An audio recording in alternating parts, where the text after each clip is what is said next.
Louvado seja o nosso Senhor Jesus Cristo, tudo bom com vocês? Espero que sim.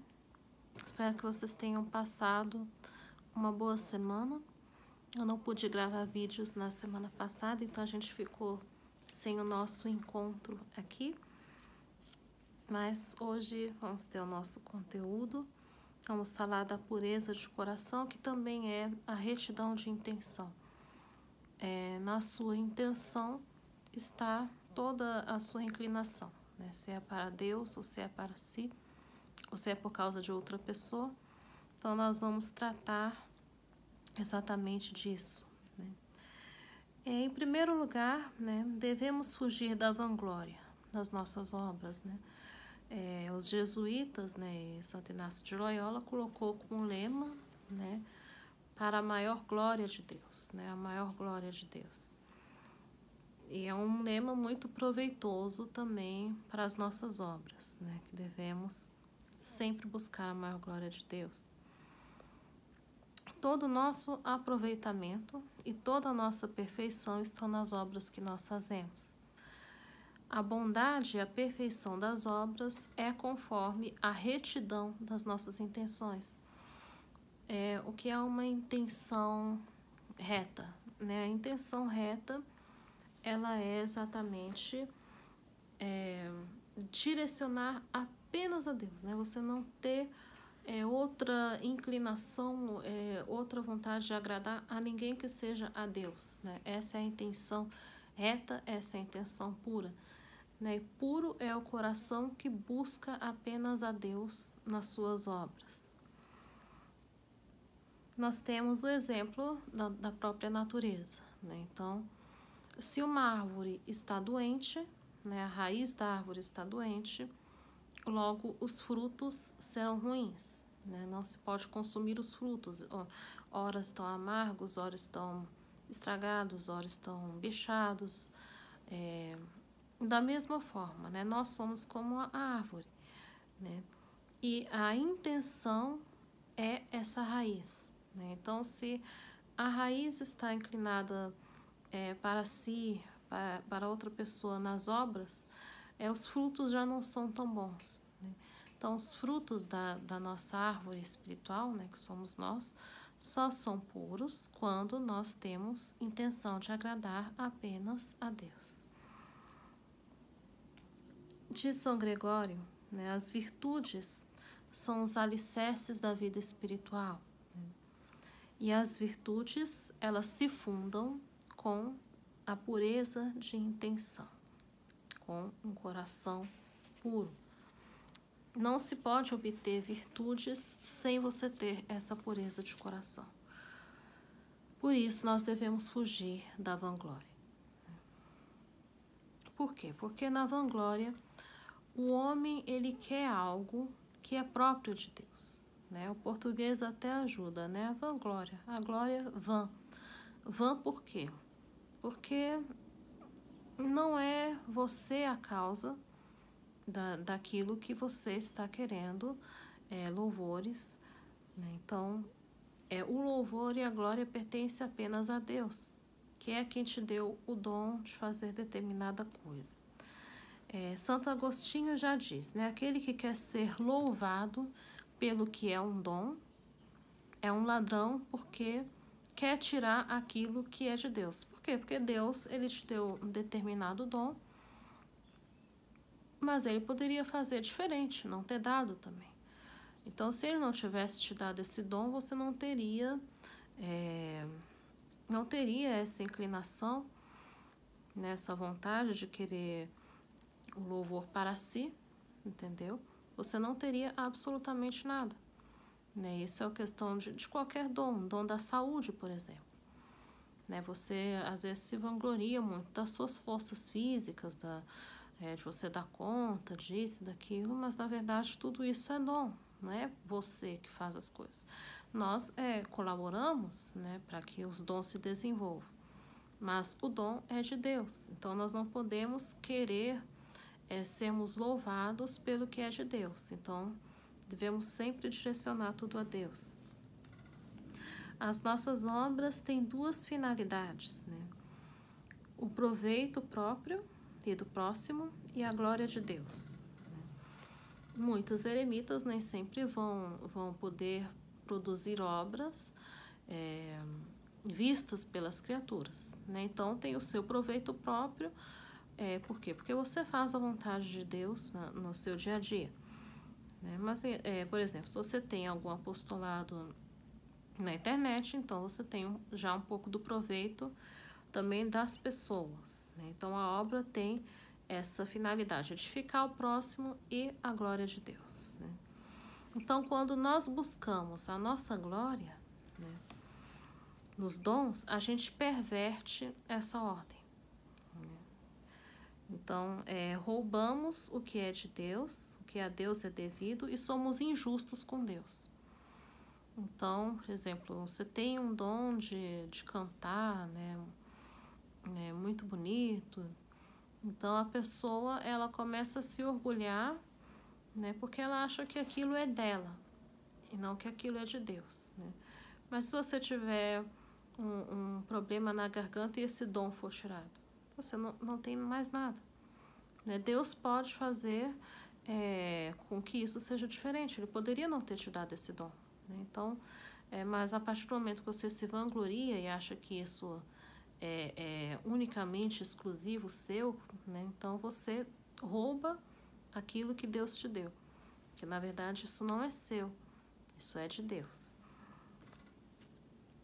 As boas obras são os adornos que compõem a nossa alma para agradar apenas a Deus, né? No livro ele dá até um exemplo, né? Vamos supor uma senhora, né, que é casada. Ela começa a se adornar, né? Ela vai se maquiar e os joias, né, e etc. Só que ela não tem intenção de agradar o marido. Ela tem intenção de impressionar as pessoas, de impactar as pessoas, outros homens. Então, perdeu a pureza da intenção. Então, esses adornos, né, que Gregório fala, né, são as nossas obras que nós oferecemos a Deus. Então, se a gente tem a intenção de fazer alguma obra, mas que você quer mesmo impactar as pessoas, obter elogios, ou fazer alguma referência a si, né, isso é vanglória, tá? Então, nós injuriamos a Deus, porque, na verdade, nós estamos criando toda uma obra, mas que não é para Deus, né? É como uma mulher que não tem o coração só para o esposo. Diz São Basílio, né? A vanglória é a despojadora dos dons espirituais e inimigo da nossa alma. Então, nós devemos evitar ao máximo a vanglória, né? Uma outra coisa que faz parte da vanglória, tá, é a competição, né? Emulação das pessoas, né? Sempre bloqueei esse tipo de contato, tá? Pessoas que querem competir, né? Querem obter as coisas, fazer as obras por competição. Eu tinha contato com uma eremita que tinha, infelizmente, esse defeito, né? Então, ela parecia assim que ela se sentia mais realizada em conseguir as coisas antes de mim, tá? Do que de conseguir as coisas e agradecer a Deus, né? Então, ela criou um espírito de competição, né? Eu quero competir com você, conseguir as coisas antes de você. Tá? Isso é um tipo de vanglória. Então, eu sempre bloqueio esse tipo de contato, tá? E não foram poucos, tá? Pessoas que têm essa coisa de querer achar que a nossa vida é uma lista de compras, entendeu? Ah, você já tem eremitério? Você já tem santíssimo? Você já fez os votos? Você já não sei o quê? Não sei o quê. Ou seja, esse tipo de coisa, tá? De achar que a vida da pessoa tem que ter metas e realizações dentro do tempo dela e do que ela acha que é perfeito, não do que é a vontade de Deus. Então, esse tipo de contato eu sempre bloqueio. A competição, né, e a emulação não é boa, tá?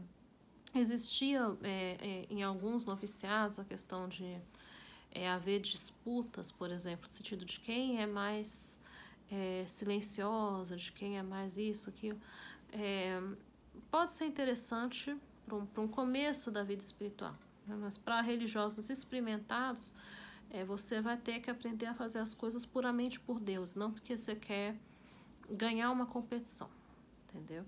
Então, é muito ruim, tá? Nós devemos, já diz Wallace Wattles, tá? Devemos ser criativos e não competitivos, tá? A competição não leva a nenhum progresso. O que leva ao progresso é a criação.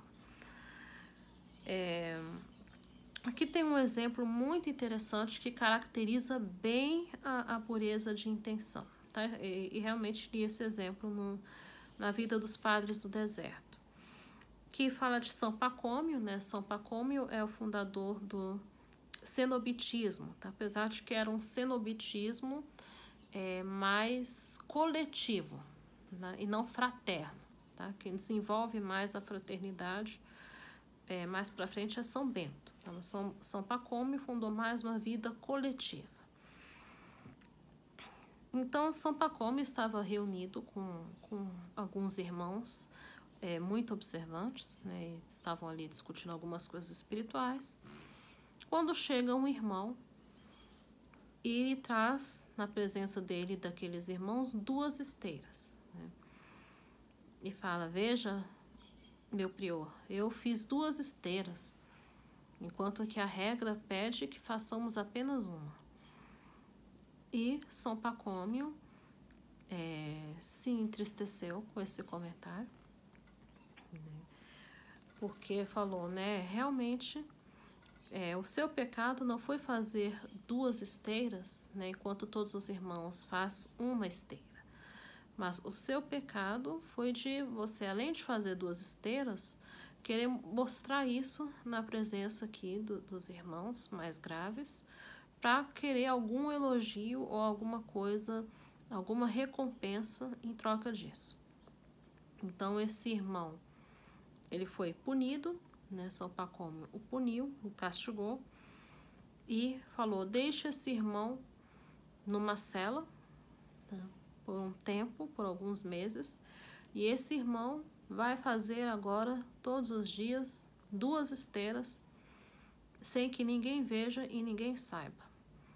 Ninguém vai saber o que ele está fazendo, né? Para quê? Para combater a vanglória, né? E o deixou de castigo e em jejum, e em todos os atos comunitários ele deveria levar as 2 esteiras para mostrar que ele não está no mosteiro para fazer as obras para os homens, e sim para Deus, né? Então, isso é muito característico, tá? Se a gente faz alguma coisa além do que nós deveríamos fazer, né?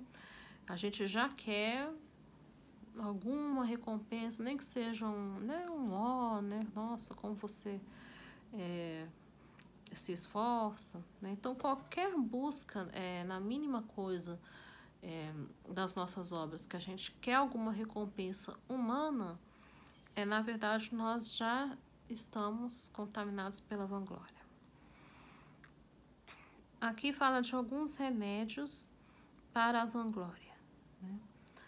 Ter em consideração que a opinião e a estima dos homens é vento e vaidade, né? Por quê? Porque não vai te tirar e nem te acrescentar nada, tá? Você ser mais amado pelas criaturas não te acrescenta em nada a sua verdade, tá? Porque a opinião de Deus é a que importa, não a opinião das criaturas. Porque às vezes você pode ser uma pessoa que tem muito carisma, né, que conquista as pessoas e tudo, mas isso não quer dizer que você é mais virtuoso, tá? É a mesma questão das pessoas que têm muitos seguidores, né? Tem 1 milhão de seguidores, tem 3 milhões de seguidores, né?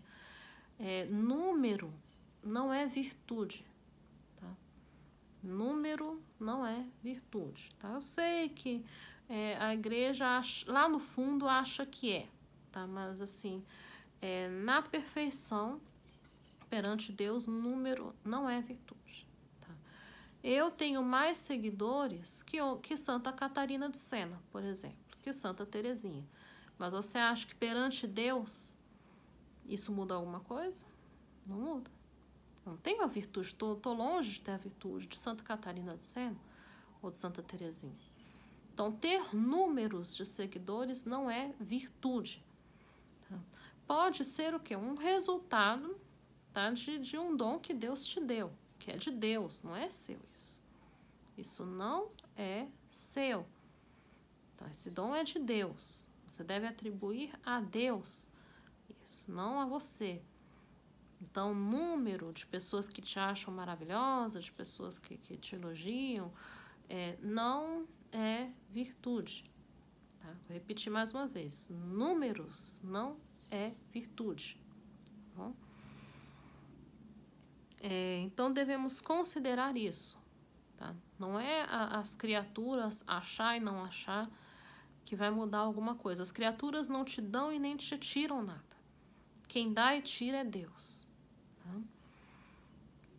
Devemos observar também as nossas palavras, né? Evitar dizer coisas que possam redundar no louvor próprio. São coisas que a gente tem que fazer um profundo exame de consciência para ver qual é a verdadeira intenção, se eu tinha intenção daquilo, porque às vezes a vanglória pode estar tão arraigada na alma que a pessoa já não percebe mais. Por isso que é interessante você sempre examinar, né, as suas palavras, mas a maioria das pessoas não faz isso. Mas o interessante é você sempre observar se disse alguma coisa ali que foi para a vanglória. Claro que uma vez que você caiu, não deve assim, como eu posso dizer, cair no desespero, né? Nossa, eu fiz aquilo, né? Então, você segue adiante na simplicidade, né? Pede perdão a Deus e segue, né? Não precisa entrar em desespero, né? Ah, não devia ter dito aquilo, né? Aquilo ali também foi mais razoável. Enfim, é necessário ter muito discernimento, porque nós também não podemos, nem sempre se pode ocultar também a graça de Deus, né? Abafar a graça de Deus. Então, o que a gente deve fazer é cuidar a nossa palavra e também o que nós realmente achamos, o nosso conceito próprio, né? Nós somos aqueles que não somos, né? Só Deus é. Então, devemos procurar sempre investigar, tá, as nossas ações, pensamentos e palavras. Uma outra forma também é imitar os santos. Muitos santos procuravam ocultar as graças que eles recebiam. Talvez você não consiga fazer isso com todas as graças, você pode fazer com algumas, né? Também com algumas obras, né? Procurar fazer alguma obra que ninguém sabe, ninguém está vendo que você está fazendo mal. Então, por exemplo, se você passou pela rua e encontrou um pobre e deu uma esmola, né? Então, logo você já vai comentar com os seus, hoje eu dei esmola, né? Então, assim, sempre querendo que alguém saiba. Então, procurar fazer nesse dia que você deu a esmola, ninguém vai saber. Só você, né, o pobre e Deus. E quem estava por ali viu. Quem precisa saber, né? Se você não é acostumado a isso, você procura, escolhe ao menos uma obra que ninguém vai saber, só você e Deus. É um segredo. Então, é uma forma de combater a vanglória. Da mesma forma, as obras espirituais também, né? Das suas orações, vigílias, jejuns. Você pode botar ali, de vez em quando, uma intenção pública, né? Para, vamos dizer assim, edificar os seus seguidores, né? Mas você não precisa fazer isso todas as vezes, né? Você pode fazer isso apenas de vez em quando.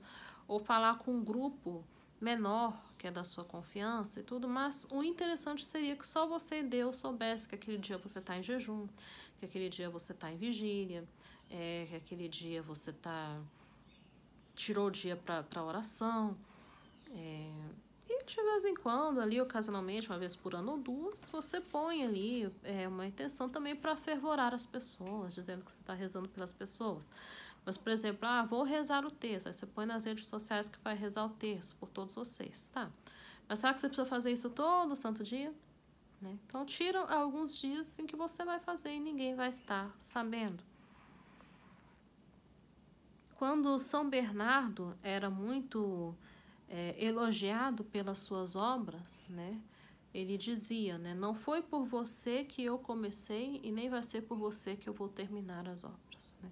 Ou seja, é por Deus que eu faço isso, né? Não porque você acha bonito. Enfim, muitas obras são públicas, né? Como a Madre Teresa de Calcutá, Santa Teresa de Calcutá, tinha uma caridade pública, né? Não tinha como ocultar aquilo. Mas aí ela não ficava, ai, né, se não fosse eu, né, o que estaria sendo desse povo, meu Deus, né, o mundo precisa de mim, porque, entendeu? Não, você faz as obras, se Deus permitiu que aquilo fosse publicado para milhões e milhões de pessoas, você mantém a simplicidade porque foi Deus que permitiu e você apenas o serve. São João Crisóstomo diz que devemos considerar o louvor das criaturas como o balbuciar das crianças de colo, né? Não sabem o que dizem. O fim das nossas ações é sempre a maior glória de Deus, né? Tudo o que fizermos devemos direcionar a glória de Deus. Não começar absolutamente nada, tá? Sem essa intenção de fazer tudo para a maior glória de Deus, até as mínimas coisas. Quando fizermos alguma obra, tá, devemos considerar que essa obra é a vontade de Deus. Tá? Não importa a origem dessa obra. São Bernardo já dizia, né? Quando de trabalhar, quando estivermos em obras, não sufocar o espírito, né? Sim, sempre procurar, mesmo durante o trabalho, louvar a Deus e manter a devoção. São João Clímaco fala, né, também da importância também de, por exemplo, se Deus te mandar muito trabalho, muito trabalho, e eu não conseguir manter o espírito de oração, né? Então, temos aqui alguns exemplos, né? São João Clímaco fala de um cozinheiro, de um mosteiro muito grande, 230 monges e ainda tinha os hóspedes, né, que são as pessoas de fora. E mesmo ele, que realmente cozinha dá trabalho, né? Ainda mais no fogão a lenha dá mais trabalho ainda, né? Então, imagina o trabalho que ele não tinha. E ele sempre manteve o recolhimento, né? E ainda tinha tempo para chorar os seus pecados, né? Então, alguém lhe perguntou, né? Nossa, mas como você consegue manter tanta perfeição no seu trabalho que é tão apurado, com tão pouca falta de tempo, né? Então ele disse, desde que me foi confiado esse ofício, eu nunca pensei que eu servia aos homens, e sim apenas a Deus. Então eu estou cozinhando para Deus, né? Estou trabalhando para Deus. É uma ótima forma de manter a pureza de intenção. Santa Catarina de Sena também é um exemplo, né? Uma vez que ela falou com a família que iria fazer voto de castidade, que não queria se casar, ela foi muito incompreendida, né? E a família a perseguiu, porque casamento dá dinheiro, né? Até hoje. E a castidade não dá dinheiro, né? Por isso que as pessoas não se alegram com freiras, não se alegram muito com os padres, né? Porque não dá dinheiro, né? Não alegra a gente, não enche a barriga, né? Então, muito pelo contrário, né? Você vai ser uma preocupação, né? Você vai ser aquela preocupação. Então, eles passaram a perseguir cruelmente Santa Catarina de Sena. Lembrando que, nesse momento, ela tinha apenas 12 anos, né? E perseguida pela família, né? O que a família fez? Vamos demitir a empregada e que você agora vai ser a empregada da família e você não vai ter tempo nem de dia nem de noite para rezar. Você vai trabalhar e você não vai ter cela, você não vai ter lugar de recolhimento, você vai ser uma escrava. Isso aconteceu de verdade, né? Isso é real. E, de fato, fizeram isso. E Santa Catarina foi entregue aos trabalhos domésticos de tal maneira que ela não tinha como rezar. Então, ela decidiu fazer uma cela dentro de seu coração.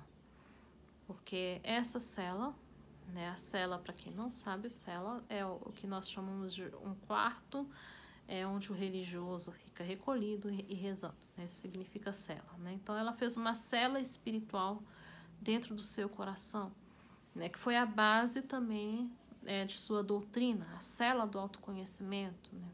A cela do coração, onde ela poderia se recolher, mesmo ela fazendo tarefas domésticas todos os dias, né? Mas depois Deus a libertou e a família, depois de algum tempo, não sei quanto tempo, acho que 2 ou 3 anos depois, viu que ela tinha verdadeira vocação e depois fizeram para ela uma cela onde ela podia se recolher, né?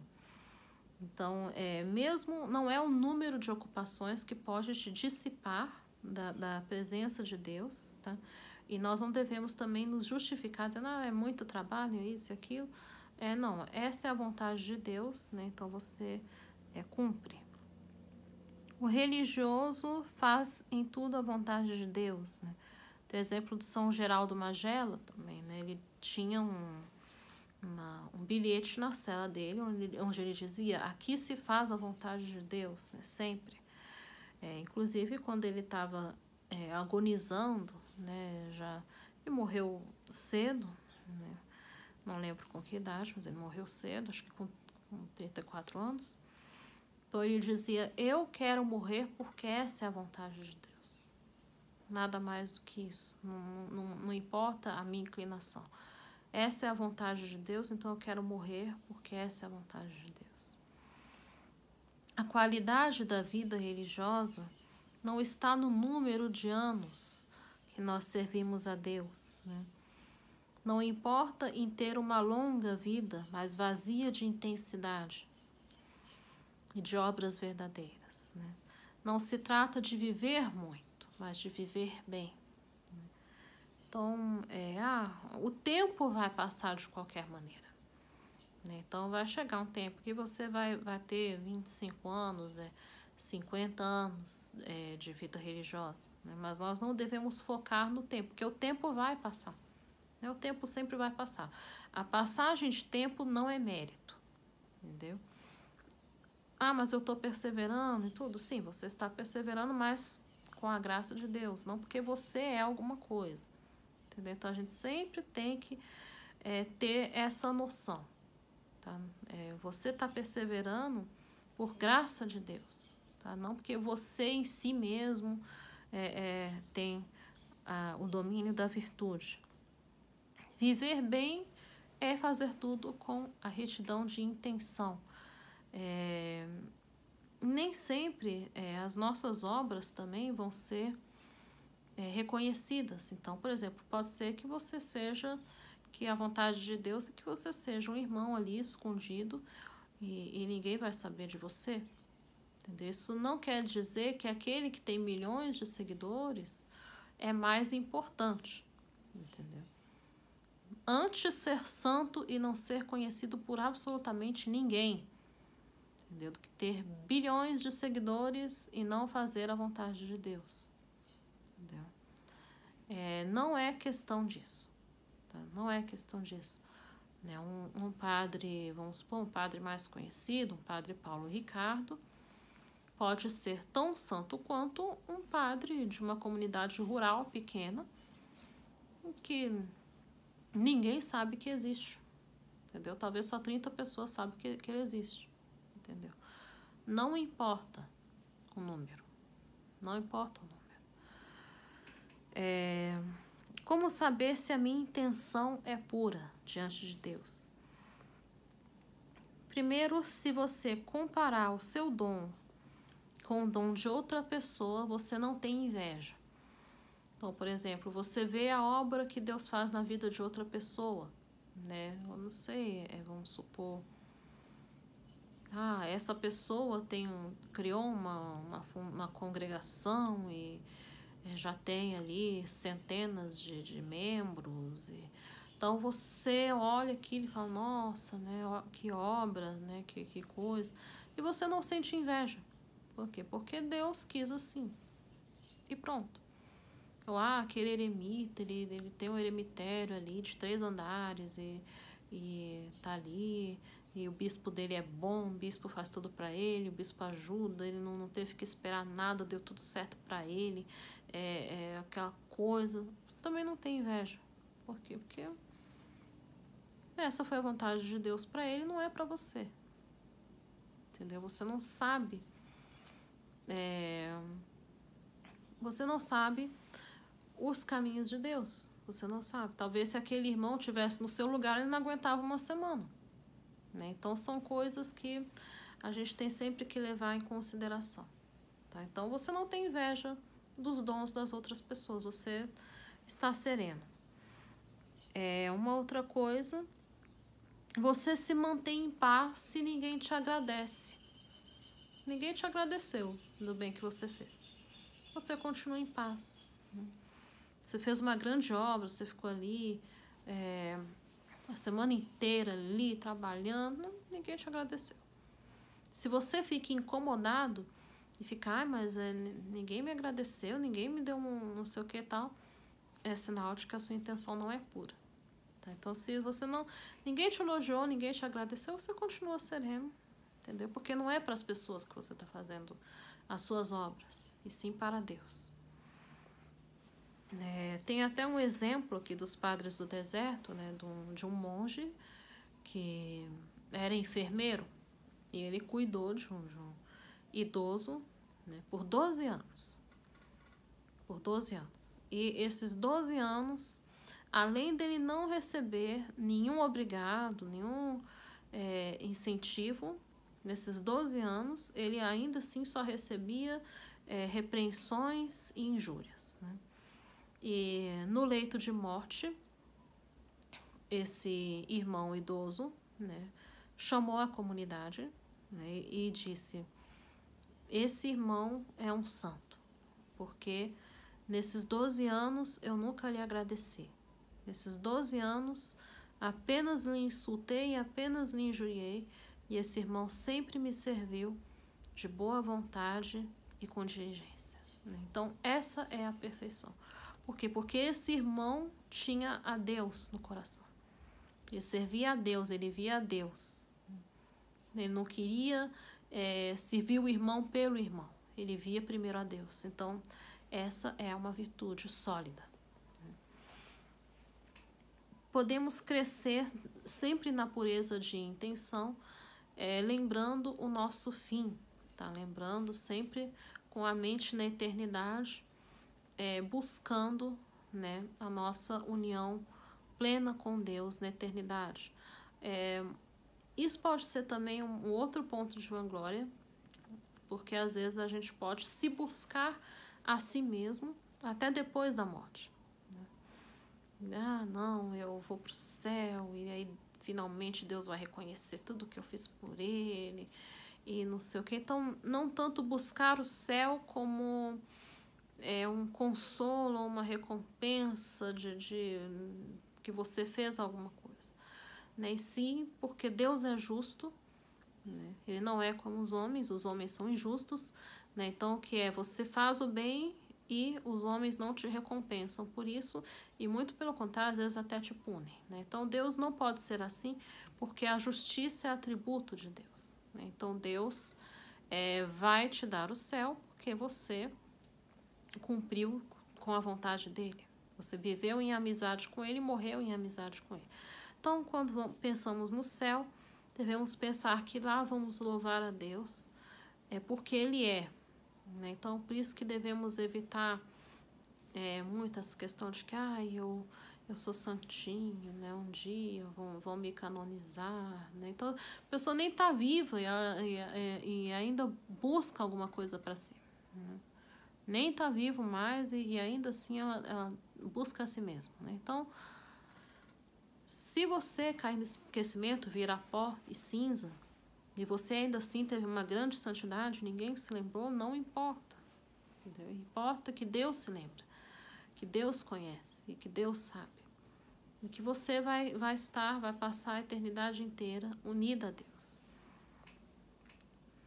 Então, considerar o nosso fim, sempre buscar a Deus por Deus e fazer isso apenas porque Deus merece, porque Ele é digno de louvor e só Ele é digno de ser amado.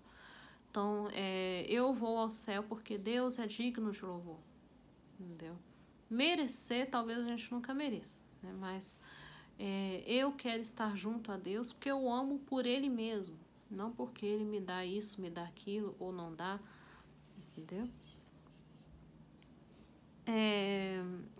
Quanto aos graus de perfeição dessa virtude, né?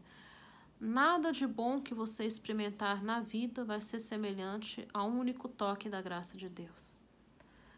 Então, a sua experiência de Deus faz você colocar Deus sempre em primeiro lugar.